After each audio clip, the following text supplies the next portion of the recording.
Hey, what's up guys? This is Anthony from AnthonysCustoms, and for this review, we are looking at the long-awaited Revoltech Deadpool, and this figure may go down in history as the most divisive figure ever. Some people seem to love this figure, some people seem to hate it, and I'm here to be a neutral party. I'm going to look at it objectively, and then I'll also tell you my thoughts on it subjectively, because we don't always have to love figures that are made well, we don't always have to hate figures that are made poorly. So there's some good and some bad in this figure. Of course, nothing's completely terrible. So we're going to go over all of it. So let's get him off the stand and take a closer look. This guy stands just about 16.5 centimeters to the top of his head when he's in an almost completely upright, straight up and down position. And then that makes him just shy of 6.5 inches. So he's got some size to him, which is a pretty good thing. It's a solid figure. It's got some bulk to him.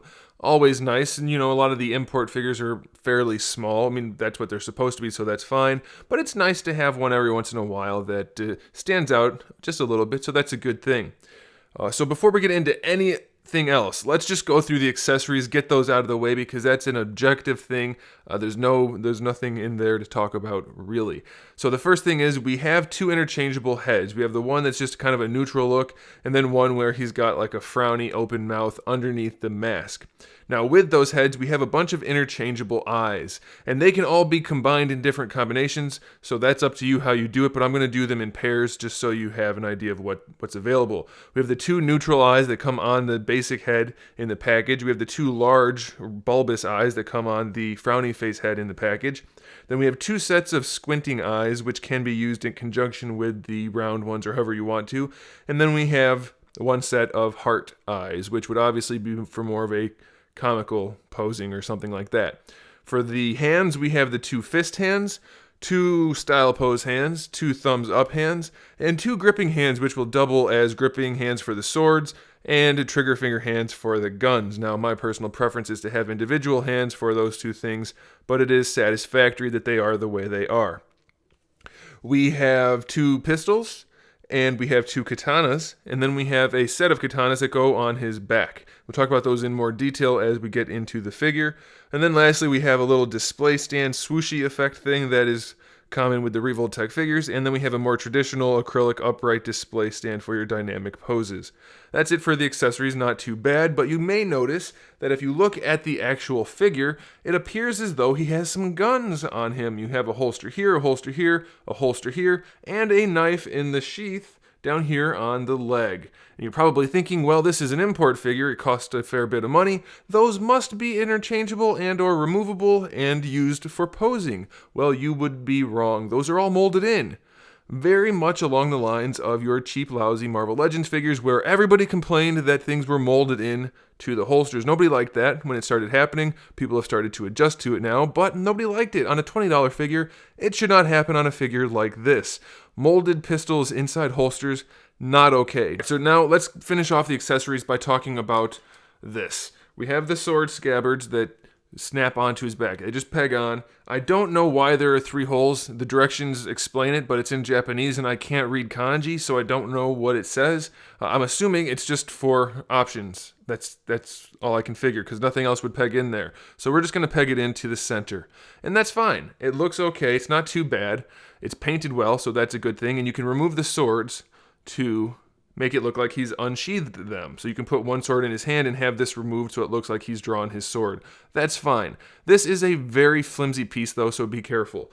As you can see, if we zoom in a little bit, that it's not even solid plastic. It's 2 pieces connected together. It's just very weird the way they did that. But that wouldn't bother me as much, except for here's one thing that really does. If you want to pose him with a sword, and this probably won't be obvious for some people, but for me it stood out right away. If you have him draw a sword, the sword is significantly longer than the scabbard or the sheath. Why is that? Probably practically speaking so that these don't hang down as low as they would if the sword was full size. But I don't think that's, I mean, they're already there. They should be the right size, because that just looks silly. Alright, so that's it for the accessories. There's no real issues there. If you want to change the eyes, you do have a little tool. I'll show you that real quick. So if you want to interchange the eyes, you know what? I'll just do it on this head. You have to pop the head off, which is no big deal. They come right off. And then you have this little tool right here. You just reach in, and you can see those black dots, and you just push on the black dots, and the eyes pop off. It's the whole black piece that's interchangeable, of course. You just pop them right back on. So it's pretty nice. No problems there.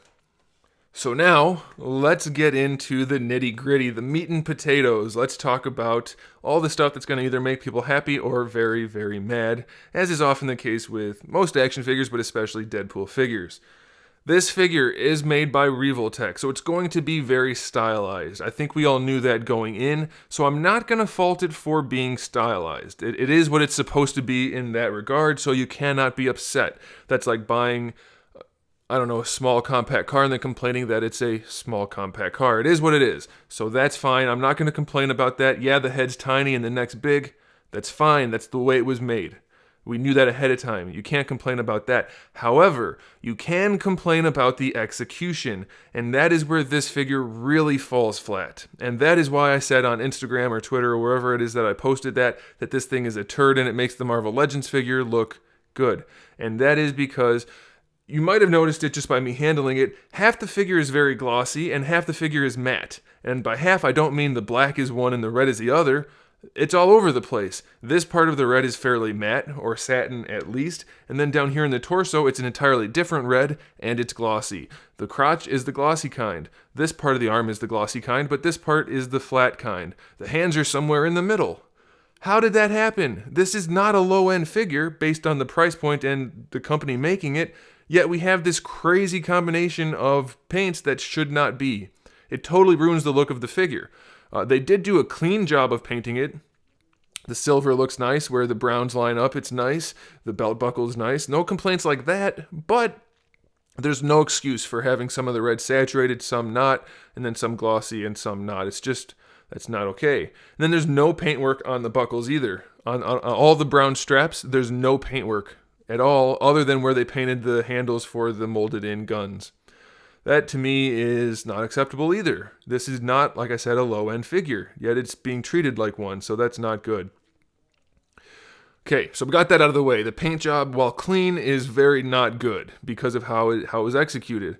So let's talk about the articulation. Some of this articulation is designed such that you can pose this guy in crazy poses, and that's true. It works very well, and you can see all of those poses on the back of the box or in any of the promotional artwork or anything you want.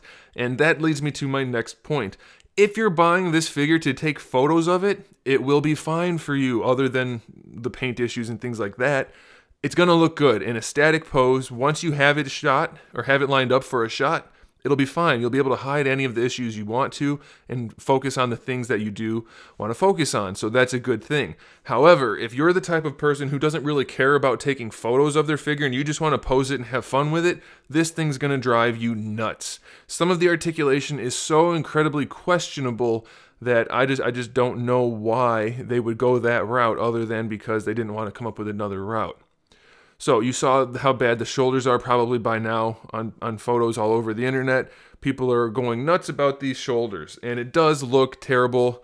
It looks very much like those old 1990s Toy Biz transforming figures. They were real bulky and had kind of segmented bodies. This guy kind of looks like that. He's got a ball hinge here and a second ball hinge in the shoulder, and then the hollow shoulder cavity to allow for the arms to move. And like I said, he can be posed very well. You want to bring the arm across the chest, you can do that. You can put him in a jumping, like karate kick, I don't know, whatever you want to do. Obviously, I'm not really trying to pose it right now, but you can put him in all kinds of crazy poses, and you might be able to hide the joints for your photograph, and that'll be fine. But if he's on your shelf and you just want to look at him or show him off to people, it's gonna look freaking weird having these crazy shoulders.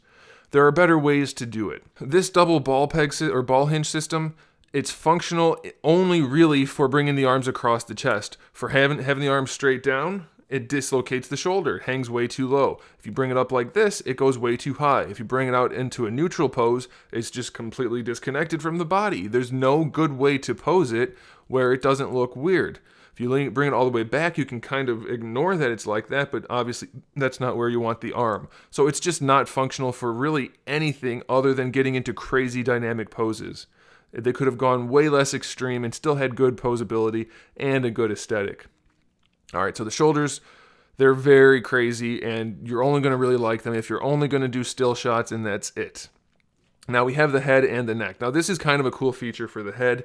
We have this secondary piece which just floats around in there, and when you bring the head up, it slides back and it kind of fills in the gap. Hey, the cat's here. You guys don't know this. My brother's cat is here. He's not going to jump up on the table because he's really fat, but if you hear meowing, that's what you're going to hear. He's a cat and he meows. So we have the ball hinge in the head, which is fine. It looks all the way up, looks pretty far down, and then the neck is on the same kind of hinge. The neck leans really far forward. In conjunction with the head, you can put it in all kinds of crazy poses. Stylized, yes, but I can't fault it for that. Like I said, we knew what we were getting when we bought it.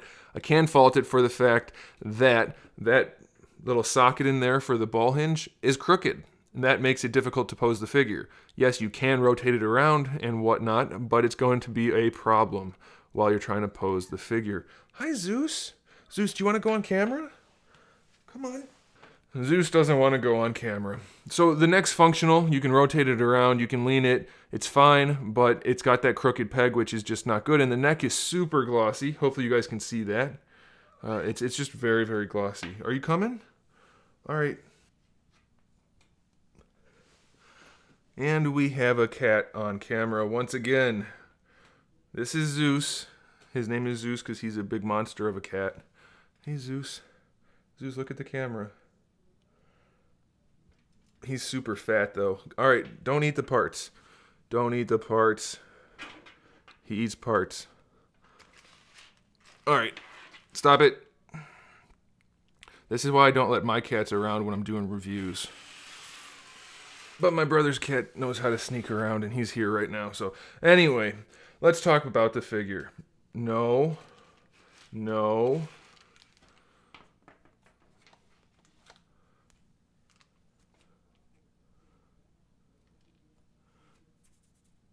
Hey. Stop it.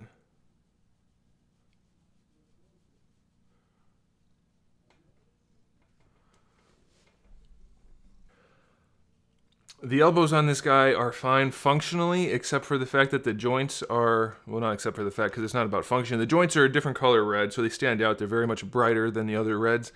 I could pass on that if it wasn't for the lousy paint job with this weird black shading and the vibrant reds and the dull reds. It just adds to the ugliness. They are very functional. Again, if you want posability, this guy has it.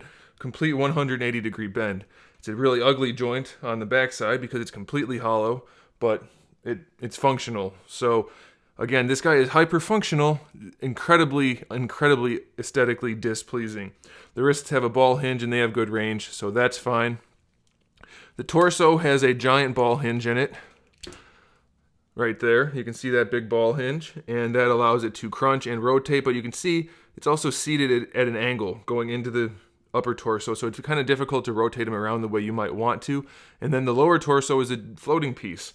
So that just sits there, and the upper torso pegs into this, which is why he looks a little bit squatty. The way they have it done, it makes him look a little weird. But again, that's the aesthetics. I can't really complain about that in terms of the sculpt, just in terms of the execution. So let's put him back together, and I'll show you how it works. He can bend over completely. His chest is touching his belt buckle. He has no problem bending over, but he does end up with a giant gap like the Figma he and she figures. So if you really want it to bend over forward, that's fine. If you want him to bend backward, it doesn't really go. You end up with a little bit of a gap, but it doesn't function. When you want to rotate him to the side, because everything is angled funny, it rotates funny. So that's not a good design. You could technically rotate it all the way around at the bottom of the waist, but then it still is a little bit weird because it still goes in at an angle. So I've never liked the way Revoltech does that because it's not functional, not effective anyway, and it's still not functional on this figure.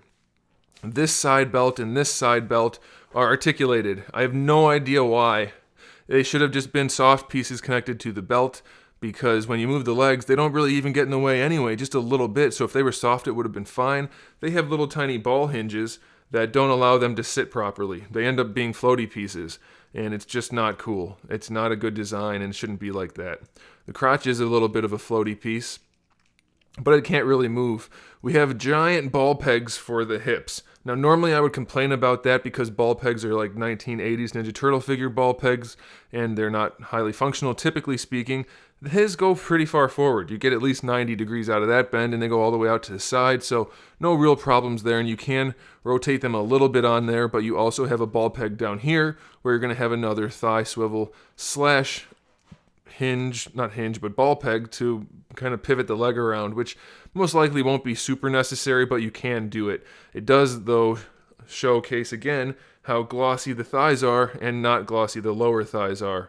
Very distracting, very displeasing. The knees are probably my favorite joints on this figure because even though they're kind of ugly, they are super functional and can be hidden. You can bring the legs all the way back, and you're probably thinking, well, that's pretty ugly. But because of the knee pads, and most of the Revoltechs have knee pads, so I like that, it hides the joints. So I like the knees. They're pretty functional, and they're not incredibly ugly, so that's all right. And we have ankles, which are the same kind of ball hinges. They go all the way back, no problem. Going forward, you have to really tuck that foot armor into the shin armor, so you don't get the best range, but it is there, and you have a toe hinge, which isn't hyper functional. It just goes a little tiny bit. So, I don't know, some of the joints work really well. Well, they all work really well, but except for the torso, but they're mostly incredibly ugly. So, is that a good trade-off? I personally don't think so. I don't want this figure, in fact, because it's so incredibly ugly. Yes, you can get him in some crazy dynamic poses, but it's going to look bad from every other angle except for the one that you set it up for. So I just can't, I don't appreciate that. If you do, that's you like it, get one. If you don't like that, don't get one. It's a very subjective thing in that regard, so that's going to be up to you. So there it is, guys. Thanks for watching. Make sure you subscribe to the channel. We talk about all kinds of stuff. We have new videos up every single day. Movies, TV shows, video games, action figures, all kinds of fun stuff. So make sure you come back for that. And in the meantime, keep collecting.